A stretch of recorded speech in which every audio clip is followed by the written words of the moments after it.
A Soso Produções convida você a se tornar um patrocinador. Semeie no nosso ministério. Com a sua oferta poderemos produzir muito mais vídeos. Este é um ministério independente e, por isso, precisa da sua participação.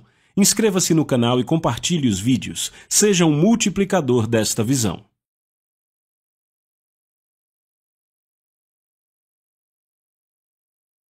Os versículos usados nos vídeos que traduzimos nem sempre correspondem a versões em português. Muitas vezes precisamos traduzir do original em inglês para fazerem sentido no contexto do vídeo. Abra sua Bíblia, por favor, no capítulo 3 de Malaquias e veja o versículo 10. Vamos começar por aqui. Eu quero compartilhar algumas coisas que estão no meu coração. Algumas coisas eu já falei aqui, eu só não consigo parar de pensar nisso. Eu acho que o Senhor não terminou. O versículo 10 diz: Trazei todos os dízimos à casa do Senhor, para que haja alimento em minha casa, e provai-me agora com isto, diz o Senhor dos Exércitos, se eu não vos abrir as janelas do céu, e derramar sobre vós uma bênção, que não haverá espaço suficiente para recebê-la. Agora, sabemos que esse versículo está falando especificamente de dízimos, mas não é o único lugar onde a Bíblia fala das janelas do céu sendo abertas para você, ou sendo abertas para outra pessoa. E eu quero me centrar particularmente nessa frase janelas dos céus, porque ao longo dos anos o Senhor tem falado comigo sobre essas janelas do céu. Eu sempre gasto bastante tempo falando disso, não é a primeira vez que eu trato disso, mas o Senhor tem falado comigo algumas coisas. E eu acho que uma das coisas que me deixou realmente meditando nisso um bom tempo foi a celebração de 25 anos da ida do homem à Lua. Eu sempre gostei de ler sobre astronomia, sobre o espaço, sobre leis da física, essas coisas. Sempre tive um interesse especial em voar, sobre o espaço. E eu venho assistido, ouvido e me lembrado de algumas coisas, e mais uma vez o Senhor me lembrou de uma frase que se usava muito na época da corrida espacial, quando lançavam foguetes no espaço. 25 anos atrás, quando mandaram um homem para a Lua, lançaram o foguete do Cabo Canaveral, na Flórida, num período específico de tempo. Tinha que ser num horário de manhã, na verdade numa janela de horário de manhã antes do almoço. Havia um período e chamavam isso de janela de lançamento. Um período de tempo, e claro, não era uma janela literal, não era uma janela aberta, mas era um período de tempo no qual deveria ser lançado. E eu estava meditando nessa passagem um dia e o Senhor me trouxe tudo isso de volta, como se fosse um flash, sabe, uma iluminação, uma visão, e eu entendi que as janelas do céu que Deus está falando não são como uma janela natural, sabe, que tem um ângulo de abertura, sabe, uma janela aberta no céu e de lá tudo sai. Na verdade, esta janela é mais uma janela de oportunidade que está aberta para nós. E se você procura na Bíblia, e eu procurei, e usa sua concordância, temos a concordância Strongs, se procura todas as referências para portas do céu ou janelas do céu, você vê que a Bíblia tem muito a dizer sobre isso. Por exemplo, deixa eu te mostrar isso. Vá comigo para o capítulo 4 de Colossenses. Colossenses capítulo 4. Vamos ver algumas passagens hoje bem rapidamente. E notem o que ele diz aqui, começando no versículo 2. Colossenses capítulo 4, versículo 2, ele diz: perseverai em oração, velando nela com ações de graças, orando também juntamente por nós, para que Deus nos abra a porta da palavra, a fim de falarmos do mistério de Cristo, pelo qual estou também preso, para que o dê a conhecer como convém falar. Bem, isso é muito parecido com o que Paulo falou no capítulo 6 de Efésios, onde ele disse que deveríamos vigiar continuamente e orar sem cessar e por aí vai. E ele fala de tipos de oração, orações de súplicas, de ações de graças. E ele diz: e orem por mim para que me seja dada no abrir da minha boca a palavra com confiança. E aqui é interessante, é uma lista de oração para que Deus abra a porta da palavra. E veja, essa porta da palavra que ele se refere é uma porta de oportunidade. Agora, ele não se perguntava se Deus iria abrir essa porta ou não. Ele já sabia, era a vontade de Deus, a grande comissão: ide por todo mundo e pregai o evangelho a toda criatura. Mateus 28 e Marcos 16 claramente dizem que é a vontade de Deus irmos por todo mundo e proclamar as boas novas, amém? Mas Paulo diz que é muito importante orar, então ele diz: orem por mim, para que Deus abra a porta da palavra. E o que ele quis dizer é para que Deus abra uma porta ou uma janela de oportunidade, para que eu vá e pregue o evangelho como Deus mandou. Ei, só porque Deus te mandou não quer dizer que necessariamente não vai haver obstáculos, não quer dizer necessariamente que você não vai ter que orar.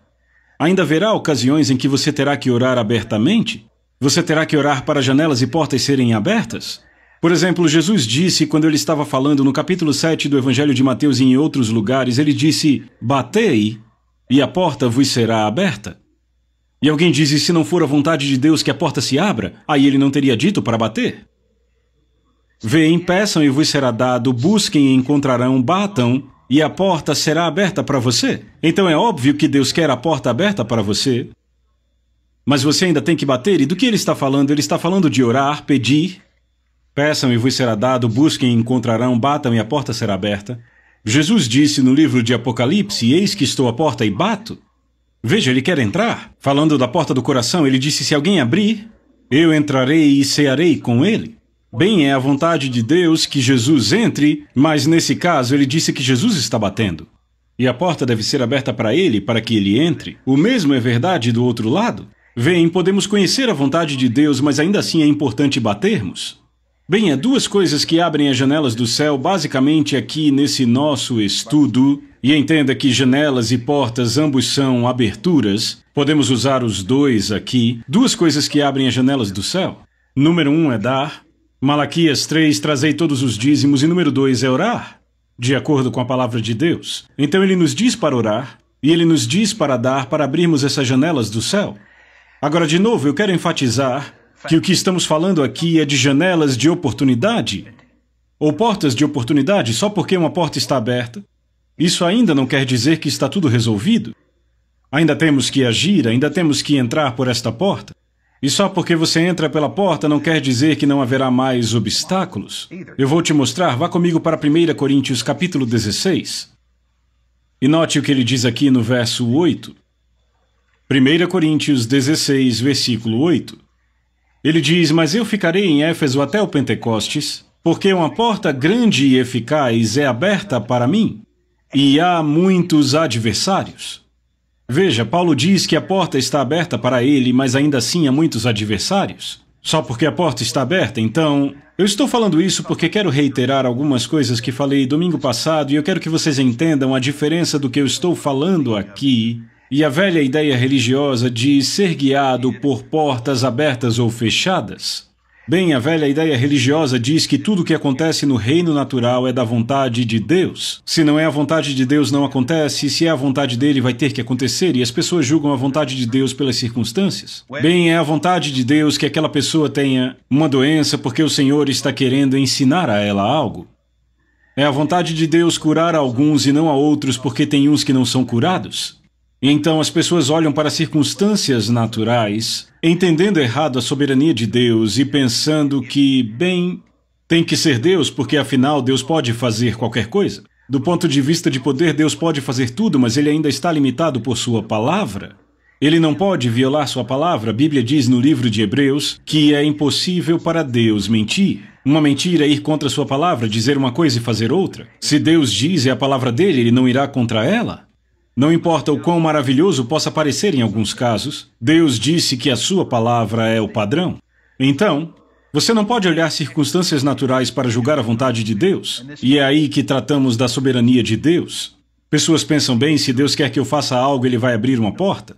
Bem, pode ser que Deus queira que você faça, mas não dá para dizer se ele quer ou não por uma porta aberta ou não. Pode ser que ele queira, mas ninguém bate. Jesus disse que você tem que bater. E então a porta lhe será aberta. Vem, Deus tem uma vontade, mas você tem uma parte a desempenhar. Bem, então agora entendemos, você descobre a vontade de Deus, mas ainda tem que bater. E quando bate, a porta é aberta para você. E aqui falamos de orar. Veja, orar abre as janelas do céu. Vocês estão entendendo? Muito bem, então, eu quero que notem o que Paulo disse aqui sobre adversários. Uma porta grande e eficaz é aberta para mim, e há muitos adversários.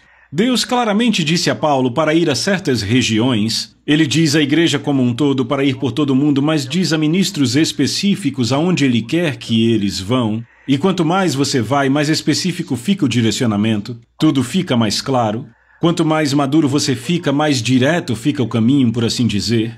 Mas dentro dessas fronteiras, nesse caminho, há muito espaço, e claro, não há com que se preocupar por cometer 1 ou 2 erros, são erros sinceros, e você se recupera deles. Mas Paulo disse aqui que havia muitos adversários para o que Deus disse a ele para fazer. Ele sabia que era a vontade de Deus porque o Espírito o guiou, e no livro de Atos vemos ele seguindo várias vezes o Espírito. O Senhor tratou com ele muitas vezes. Então ele disse a Paulo o que fazer, Paulo seguiu, mas ainda enfrentou obstáculos. Já notaram isso? Só porque você está na vontade de Deus não quer dizer que não haverá obstáculos. Eu lembro, alguém disse uma vez, eu achei muito bom, há 2 momentos em que você enfrenta obstáculos na vida. Um é quando você está na vontade de Deus e outro é quando está fora dela. E é absolutamente verdade. Você vai ter obstáculos não importa onde esteja. Então não dá para julgar a vontade de Deus pelos obstáculos, pelas coisas que estão no seu caminho ou pelas portas fechadas. Amém? Paulo aqui diz, uma porta grande e eficaz é aberta para mim e há muitos adversários. Agora eu quero falar com vocês e continuar no nosso pensamento sobre abrir as janelas do céu e a partir daí, dar outro passo de fé e começar a capitalizar sobre as oportunidades que vêm ao seu caminho. Não basta apenas orar para as coisas acontecerem. Quando as coisas começam a acontecer, quando as janelas começam a se abrir, quando as bênçãos começam a ficar disponíveis, é importante tirarmos vantagem das oportunidades que nos são dadas. Vá comigo para uma passagem bem conhecida da Bíblia. Abra aí em 1 Samuel. 1 Samuel, capítulo 17. Todos vocês conhecem a história de Davi e Golias. Eu estava lendo e o Senhor me mostrou uma coisa que eu nunca tinha considerado antes. Eu acho que eu nunca ouvi ninguém falando sobre isso, como eu vou falar com vocês hoje, pelo menos neste ponto. Mas eu quero mostrar algo. Em 1 Samuel 16, o profeta Samuel vai e unge Davi como rei de Israel no lugar de Saul. Saul sai da vontade de Deus, se rebela contra Deus, de fato não tem nenhum respeito por ele ou por sua palavra. Deus chega num lugar que não pode mais usar Saul e precisa de um rei, e ele unge Davi, e aqui estamos anos antes de Davi assumir o trono, mas ele foi ungido com óleo como um tipo da unção que se seguiria a partir desse momento. Agora ele diz no capítulo 17, versículo 1, ora os filisteus reuniram os seus exércitos para a batalha, e estavam reunidos em Socó e por aí vai. Verso 2, e Saul e os homens de Israel estavam reunidos e acampavam junto ao vale de Elá, e ordenaram a batalha contra os filisteus. E os filisteus estavam de pé sobre um monte em um lado, e Israel estava de pé em um monte no outro lado, e havia entre eles um vale.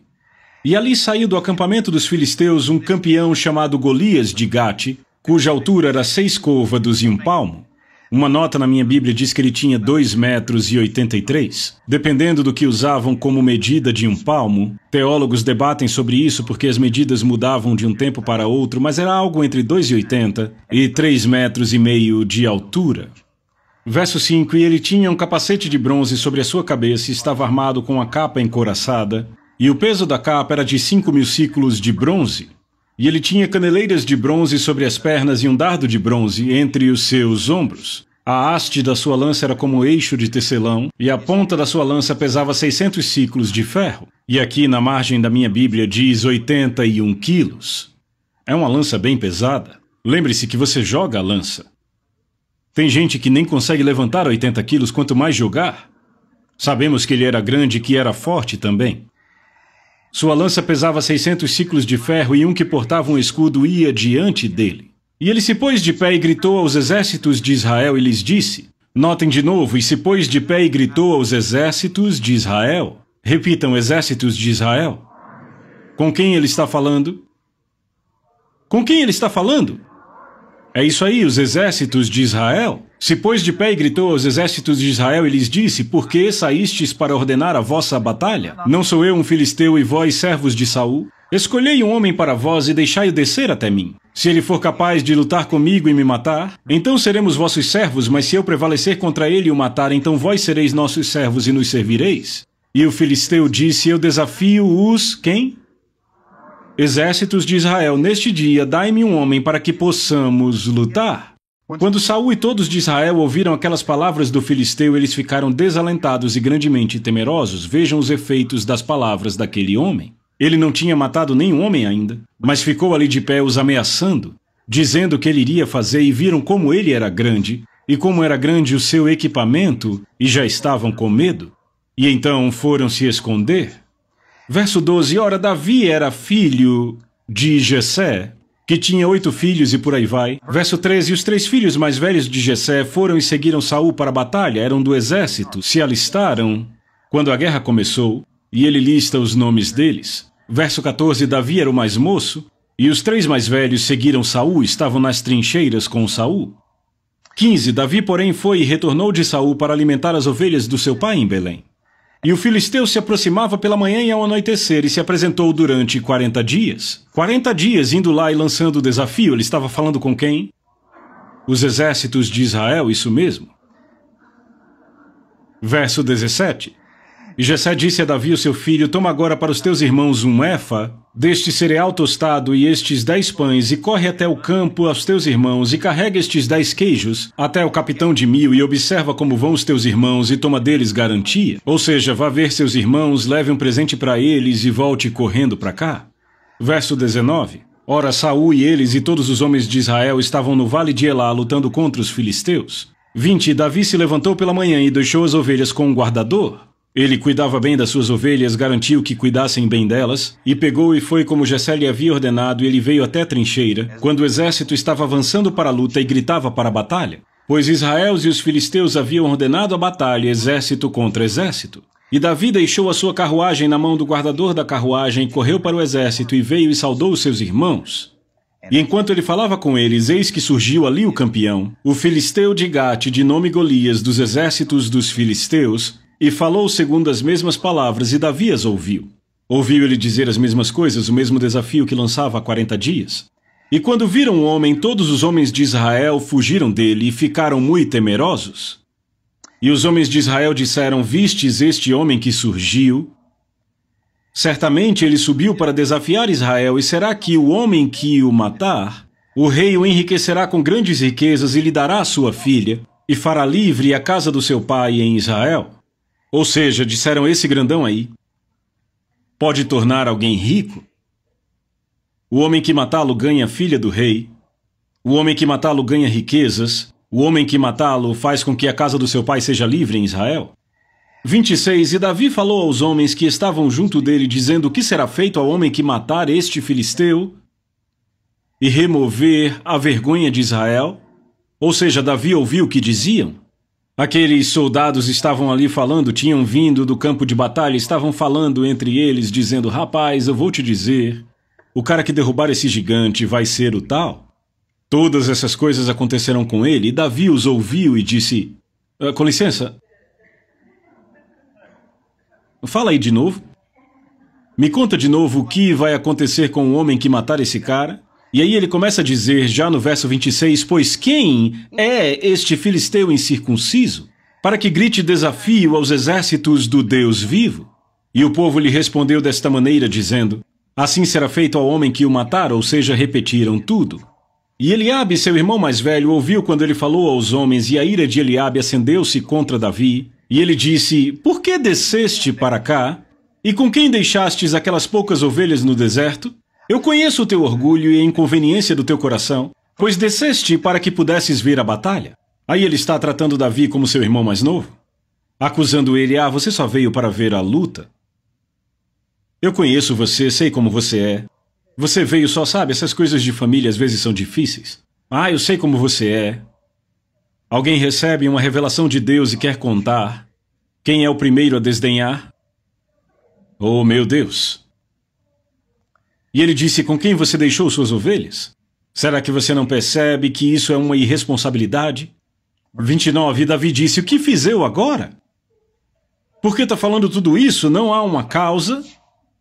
E ele se virou dele para outro e falou da mesma forma. Eu gosto disso, ele não deixou o irmão tocá-lo dali. E o povo lhe respondeu novamente da forma anterior, e quando as palavras que Davi falou foram ouvidas, eles as relataram diante de Saul e ele mandou buscá-lo. E Davi disse a Saul que não falhe o coração de nenhum homem por causa dele, o teu servo irá e lutará contra aquele filisteu.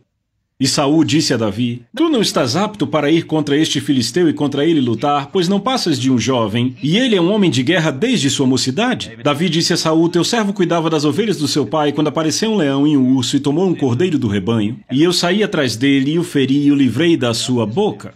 E quando ele se levantou contra mim, eu peguei pela barba e o feri e o matei. O teu servo matou tanto o leão como o urso, e esse filisteu incircunciso será como um deles, pois está desafiando os exércitos do Deus vivo.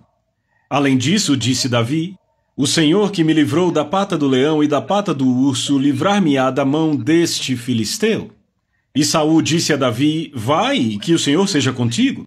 E Saul armou Davi com a sua armadura e colocou um capacete de bronze sobre a sua cabeça e também o armou com a capa encouraçada. E Davi cingiu a sua espada sobre a sua armadura e experimentou ir, pois ele não a tinha provado, ou seja, não serviu nele. E Davi disse a Saul: Eu não posso ir com estas coisas, pois não as provei. E Davi as tirou de si. E ele tomou na mão o seu cajado e escolheu para si 5 pedras lisas do ribeiro, e as colocou no alforje de pastor que ele tinha em uma bolsa. E a sua funda estava na sua mão, e ele se aproximou do filisteu. E o filisteu avançou e se aproximou de Davi, e o homem que carregava o escudo ia diante dele. Quando o filisteu olhou e viu Davi, ele o desdenhou, pois ele não passava de um jovem ruivo. Já não bastava ser jovem, era ruivo. E de boa aparência. Ou seja, ele não tinha uma aparência muito formidável. E o filisteu disse a Davi: Sou eu um cão? Para que venhas a mim com varas. E o filisteu amaldiçoou Davi em nome dos seus deuses. E o filisteu disse a Davi: Vem até mim, e eu darei a tua carne às aves dos céus e aos animais do campo. Então disse Davi ao filisteu: Tu vens a mim com uma espada e com uma lança e com um escudo, mas eu vou a ti em nome do Senhor dos Exércitos, o Deus dos exércitos de Israel, a quem tu desafiaste. Neste dia o Senhor te entregará na minha mão, e eu te ferirei, e arrancarei de ti a cabeça, e darei as carcaças dos exércitos dos filisteus neste dia, para as aves dos céus e para os animais selvagens da terra, para que toda a terra possa saber que há um Deus em Israel. E toda esta assembleia saberá que o Senhor não salva com espada e lança, pois a batalha é do Senhor, e ele te entregará nas nossas mãos. Bem, uma coisa boa é que ele sabia a vontade de Deus qual era, não? Eu percebi que Davi não disse: Bem, se a porta abrir... E sucedeu que quando o filisteu se levantou e veio e se aproximou para se encontrar com Davi, Davi se apressou e correu em direção ao filisteu. E Davi pôs a mão na sua bolsa, e dali tomou uma pedra e a atirou, e feriu o filisteu na sua testa, de modo que a pedra afundou-se na sua testa, e ele caiu com a sua face em terra. Assim Davi prevaleceu sobre o filisteu com uma funda e uma pedra, e feriu o filisteu e o matou, porém não havia espada na mão de Davi. Assim Davi correu e se pôs em pé em cima do filisteu e tomou a sua espada, a espada do filisteu, sacou-a da sua bainha e o matou, e com ela cortou sua cabeça. E quando os filisteus viram que o seu campeão estava morto, eles fugiram. E os homens de Israel e de Judá se levantaram e gritaram e perseguiram os filisteus, até chegar ao vale e os portões de Ecrom. E os feridos dos filisteus caíram pelo caminho de Saaraim, alguma coisa assim, até Gate e até Ecrom. E os filhos de Israel retornaram da perseguição aos filisteus e espoliaram suas tendas. E Davi tomou a cabeça do filisteu e a trouxe a Jerusalém, mas colocou a sua armadura na tenda. E então, claro, tudo aconteceu com Davi como disseram que aconteceria. Certo, mas o que eu quero que vocês vejam é que Davi foi ungido como rei de Israel. Ele ouviu a palavra do Senhor, o Senhor falou com ele pelo profeta. Aquelas coisas não aconteceram instantaneamente, não era apenas um destino para onde ele ia ser o rei de Israel, mas era uma jornada. Sabe, muitas palavras que temos do Senhor, quer sejam a palavra do Senhor ou alguma coisa que se move sobrenaturalmente para nós, a maioria dessas coisas que vem de Deus para nós são uma jornada, mais do que apenas um destino, porque há alguns passos para serem dados. Então, Davi foi ungido rei e o Senhor me mostrou algo que eu nunca tinha pensado. Eu quero que voltem e lembrem. Com quem Golias estava falando? Com quem ele falava? Com os exércitos de Israel. Eu pergunto, Davi estava no exército? Não, lemos que seus irmãos estavam no exército, os 3 irmãos dele, mas Davi não estava no exército. Ele só estava ali para repor a provisão deles de queijo. Levar mais queijo para os seus irmãos, ele estava ali só para isso. Ele não estava no exército, não estava alistado. Ele era só um jovem ruivo. Amém? O gigante estava falando com ele? Não estava falando com ele, estava? Sabe, quando falamos de gigantes, eu já ouvi essa história pregada várias vezes, eu mesmo já preguei, mas quando ouvimos sobre gigantes, parece que a atitude para com eles, em 99% das vezes, é: aqui está este gigante. Fomos jogados numa situação, e agora, coitadinho de mim, eu encontrei um gigante. E se Deus não aparecer na cena, estou num grande problema. E a ilustração que usam na maioria das vezes é a história de Davi. Mas aí está o que eu vi e nunca tinha pensado nisso antes. Foi Davi quem pegou esta luta. Não foi o gigante queria lutar contra os exércitos de Israel. Estavam todos com medo. Davi entra em cena e basicamente ele diz: eu cheguei para abalar.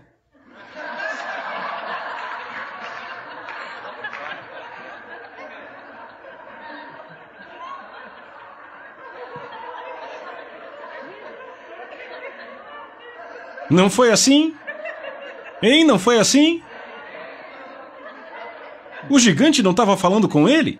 Davi poderia ter voltado para casa. Ele poderia ter ido embora, voltado para o lugar de onde veio. Nunca teria que lutar.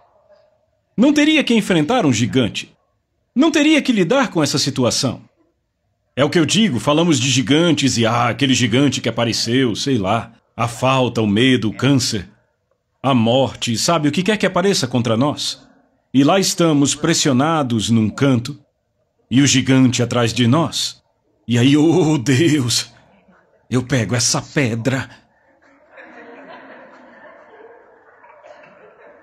Davi não tinha que lutar contra o gigante. Ele poderia ter voltado para casa, voltado para suas ovelhas. Mas ele ouviu o que o gigante disse e ouviu o que os soldados disseram. E eu vou te dizer, tá todo mundo com medo do garotão ali. O homem que matá-lo vai ser um homem rico. E Davi disse, como é que é? Ele ouviu.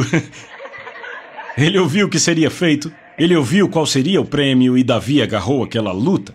Eu gosto disso. Nunca tinha pensado nisso, e você? Foi Davi quem pegou a luta. Podia ter voltado para casa, o gigante nem saberia que ele esteve lá. Mas sabe o que Davi fez? Davi viu uma porta de oportunidade aberta.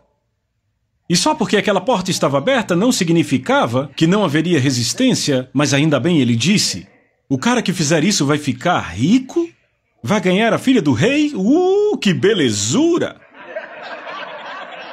Sabe, todo mundo via a filha do rei e sabia a aparência dela. Ela era quente.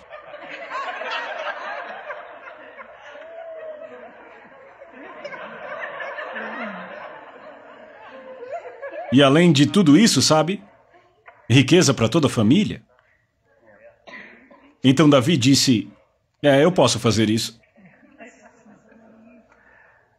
Saul, rei Saul, com licença, eu vou pegar isso. Eu vou tirar vantagem dessa oportunidade. Tentaram convencê-lo do contrário, seu irmão tentou. O rei tentou convencê-lo, tentou assustá-lo, dizer como ele era inadequado, ou pouco preparado, ou não equipado. Mas Davi disse, não se preocupe não. Ele disse, eu estava cuidando das ovelhas, e um leão apareceu, e Deus me deu o que eu precisava para matar aquele leão. E aí veio um urso, e Deus fez a mesma coisa por mim, eu só confiei em Deus e matei aquele urso.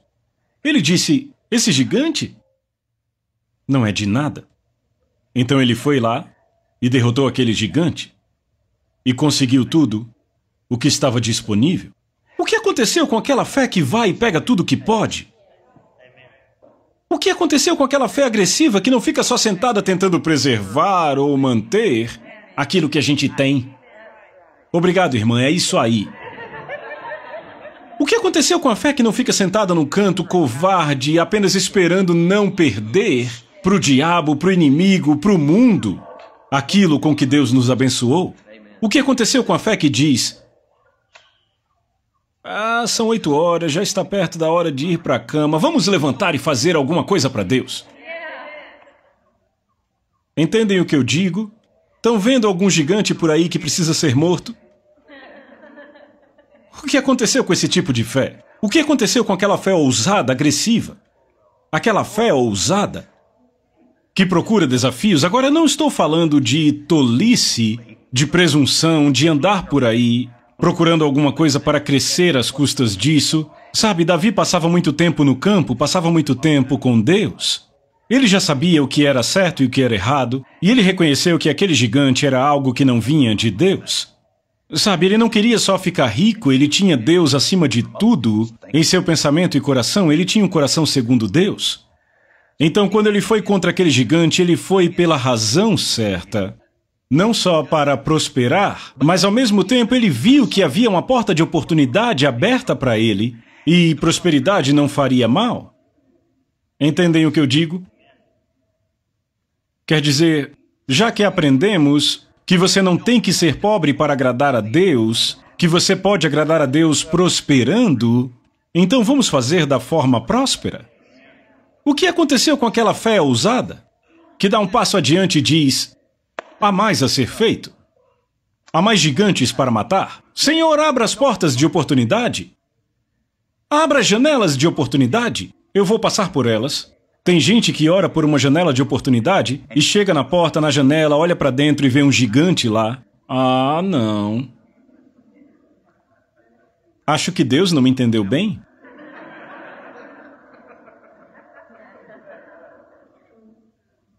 Eu penso que Deus quer que sejamos sensíveis sobre isto.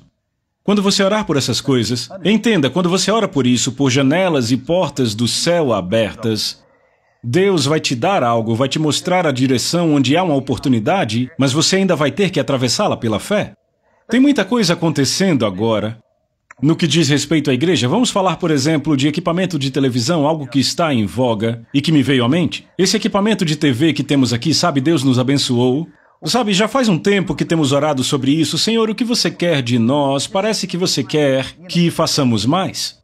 Parece que tem algo mais aqui que deveríamos... Sabe, que chegou a hora de entrar nisso e começamos a orar.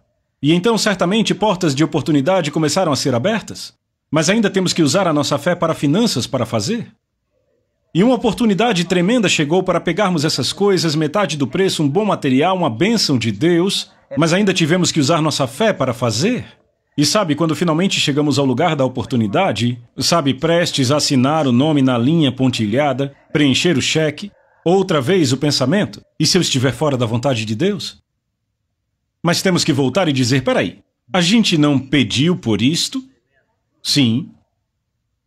A sua mente vai ficar questionando até o dia do juízo? E você apenas tem que aprender que este é o gigante que você enfrenta hoje. Portas, janelas de oportunidade vão se abrir e haverá gigantes lá, mas isso não significa que Deus não está com você. Pegue a palavra de Deus que você tem e avance. Creia em Deus e diga, ei, tenho gigante entre mim e aonde eu quero ir, um dos dois vai ter que sair, e certamente não serei eu. Não serei eu. Fé ousada. A fé não tem medo de gigantes. A fé, na verdade, busca o desafio. Porque sabe das recompensas que estão do outro lado dessa batalha? Glória a Deus! Temos que parar de olhar os gigantes como uma coisa que quer tirar algo de nós. Os gigantes, basicamente, eu penso que são aquelas coisas que ficam no nosso caminho, à medida que andamos, no nosso caminho da vontade de Deus em nossa vida. Falamos do câncer como sendo um gigante, mas, de novo, se entramos no modo mental de defesa, isto é completamente diferente do que eu estou falando. Porque aqui estou eu, pequeno cristão, cuidando dos meus negócios e de repente uma coisa grande ataca. Não, ela não está atacando porque você está aí sentado cuidando da sua vida. E coitadinho de mim, ela está atacando porque Deus te colocou numa jornada e isso é só mais um gigante no seu caminho. Veja, eu estou totalmente convencido de que o câncer, contra o qual lutamos, aquele gigante, chamamos de gigante e ele não é um gigante tentando te manter encolhido no canto, é um gigante que está entre você e um testemunho maravilhoso. Louvado seja Deus, um testemunho tremendo. Testemunhos tremendos estão chegando e eu te digo, nosso testemunho é importante. Vamos aprender como usar a palavra, glória a Deus. Como um martelo que quebra aquela pedra, aquela montanha em pedaços, oh, glória a Deus. Testemunhos movem pessoas, entusiasmam, abençoam e edificam a fé. Sabe, você tem que começar a ver gigantes dessa forma. Não se veja sempre no modo de defender o terreno. Estamos no modo de marcha, no modo de ganhar terreno. Estamos no modo de avançar para cima e para frente. Só mais uma passagem e vamos encerrar. Vá comigo para o livro de Deuteronômio, capítulo 28. Vamos encerrar com isto. Eu quero te mostrar o plano de Deus para você. Do versículo 15 até o fim do capítulo fala de como é a maldição da lei. E tudo que você precisa saber sobre isso é Gálatas 3,13, Cristo te redimiu da maldição. Agora a parte que você deve se interessar, verso 1. E acontecerá que se ouvires diligentemente a voz do Senhor teu Deus para guardar e cumprir todos os teus mandamentos que te ordeno neste dia, que o Senhor teu Deus te exaltará acima de todas as nações da terra. Ele tem nos feito isso como nação, a nação dos Estados Unidos, e vai nos fazer como indivíduos. E todas as bênçãos virão a ti e te alcançarão, se ouvires a voz do Senhor teu Deus. No original, o verbo alcançar é ultrapassar. Repitam, ultrapassar. Qual o uso mais comum dessa palavra? Não usamos ela para trazer a ideia de um carro passando na frente do outro? Quando usamos a palavra ultrapassar, ambos os objetos estão se movendo. Não falamos ultrapassar aquela rocha que está ao lado da estrada. Você ultrapassa o carro que está na sua frente e você está se movendo mais rápido que ele, mas ele está se movendo. Certo? Então o que está sendo ultrapassado também está se movendo. Mas o que está ultrapassando está se movendo um pouco mais rápido. E essas bênçãos virão a ti e te ultrapassarão, se ouvires a voz do Senhor teu Deus. Bendito serás tu na cidade, bendito serás tu no campo. Bendito será o fruto do teu corpo e o fruto da tua terra, e o fruto dos teus animais, e o crescimento das tuas vacas e os rebanhos das tuas ovelhas. Bendito será o teu cesto e o teu armazém. Bendito serás quando entrares e bendito serás quando saíres. O Senhor fará com que os inimigos que se levantarem contra ti sejam feridos perante a tua face. Glória a Deus, foi por isso que Davi foi lá. Esses inimigos que se levantam contra ti, lembre-se, você está se movendo. E eles aparecem no seu caminho à medida que você avança. Não retrocede, não fica parado, mas à medida que você se move, esses inimigos se levantam contra você. E Deus disse que aqueles que se levantarem contra ti serão feridos perante a tua face. Eles sairão contra ti por um caminho e fugirão de ti por 7 caminhos. Verso 8, o Senhor ordenará que a bênção esteja contigo nos teus celeiros, em tudo que puseres a tua mão, e te abençoará na terra que o Senhor teu Deus te der. O Senhor te estabelecerá como um povo santo para si mesmo, como te jurou. Note o crescimento que vemos aqui. Você começa onde está e essas coisas começam a acontecer, você começa a ser estabelecido. Se guardares os mandamentos do Senhor teu Deus e andares nos seus caminhos, e todos os povos da terra verão que és chamado pelo nome do Senhor, e terão medo de ti. Pare e pense sobre essa nação. Esta nação cumpre as Escrituras como nação, mas não acontece da noite para o dia. Quando eles começaram, eram apenas um pequeno bando de pessoas com fome de liberdade, mas começaram a lutar, a vencer obstáculos e a avançar, e 2000 anos depois essa nação tem recordes que não são igualados por nenhuma coisa que o mundo já viu. O mesmo é verdade no que diz respeito ao povo de Deus. Você começa onde está e pode ser como Davi, um jovem, ruivo, de boa aparência, mas aí você começa a se mover com Deus, e as coisas que aparecem se opondo contra você vão cair quando você chegar a elas. Verso 11, o Senhor te tornará abundante em bens, no fruto do teu ventre, no fruto dos teus animais, no fruto da tua terra, na terra que o Senhor jurou aos teus pais que te daria. O Senhor te abrirá o seu bom tesouro, e aqui estão as janelas sendo abertas. Essas são as oportunidades. O Senhor te abrirá o seu bom tesouro, os céus para dar chuva à terra no seu tempo, e para abençoar toda a obra das tuas mãos. Veja, há uma progressão aqui. A obra das tuas mãos é abençoada diariamente, regularmente, não só uma vez, mas é uma coisa contínua. E emprestarás a muitas nações e tu não pedirás nada emprestado. E o Senhor fará de ti a cabeça e não a cauda. E só estarás em cima e não estarás debaixo, se ouvires os mandamentos do Senhor teu Deus, que te ordeno neste dia, para que os observes e os cumpras. Eu quero que você preste atenção, o Senhor fará de ti cabeça e não cauda. Eu só consigo pensar que coisas que têm cabeça e cauda são coisas que se movem. Uma pedra não tem cabeça e cauda. Eu acho que uma poltrona também não. Amém? São coisas como animais, aviões. Sabe, coisas que se movem, têm cabeça e cauda. E só estarás por cima e não estarás por baixo, se ouvires os mandamentos do Senhor teu Deus, que te ordeno neste dia para que os observes e os cumpras. Janelas de oportunidade são abertas para nós o tempo todo. É importante aprendermos a orar para que Deus as abra, mas temos que ser ousados para tomar uma atitude quando aparecerem. Glória a Deus, e se tiver um gigante no caminho, graças a Deus por isso. Porque tudo que vem diante de você, tudo que já aconteceu na sua vida até agora, tudo que você já fez com Deus, tudo que você já fez para Deus, tudo que Deus já fez através de você, te preparou para te trazer a um lugar onde você consegue lidar com o que está enfrentando agora. Nada que vem contra você é impossível de vencer com Deus. Como sabemos disso? Bem, 1 Coríntios 10:13 diz que Deus não permite que sejamos tentados além das nossas forças. Então nada maior que você e a habilidade de Deus vai te alcançar. Deus sempre provê uma forma de escape. Deus já arranjou a saída desta situação. Ele tinha um caminho de escape preparado para Davi. Ele tinha aquela pedra. Ele o havia equipado, dado a ele a confiança, sabe? Aqui está outra coisa, é preciso coragem. Para atravessar as portas e janelas de oportunidade, é preciso, Davi demonstrou coragem em Deus. Covardes não conseguem. Os covardes não conseguem. Mas sabe, nenhum cristão é covarde porque a Bíblia diz no livro de Apocalipse que os covardes, junto com os mentirosos e os incrédulos, acabam no lago de fogo. Então Deus não vê nenhum dos seus filhos como covarde? E se você é filho dele, você não é covarde? Deus não te deu espírito de medo, não significa que ele não tentará te atacar. Mas graças a Deus, como Davi, você pode acessar suas experiências, pode acessar a palavra de Deus e conseguir coragem, ter coragem naquele momento.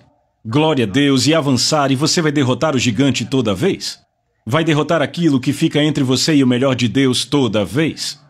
Então não fique sentado, caindo na armadilha da mentalidade da batalha defensiva. Nós vamos avançar e subir com Deus.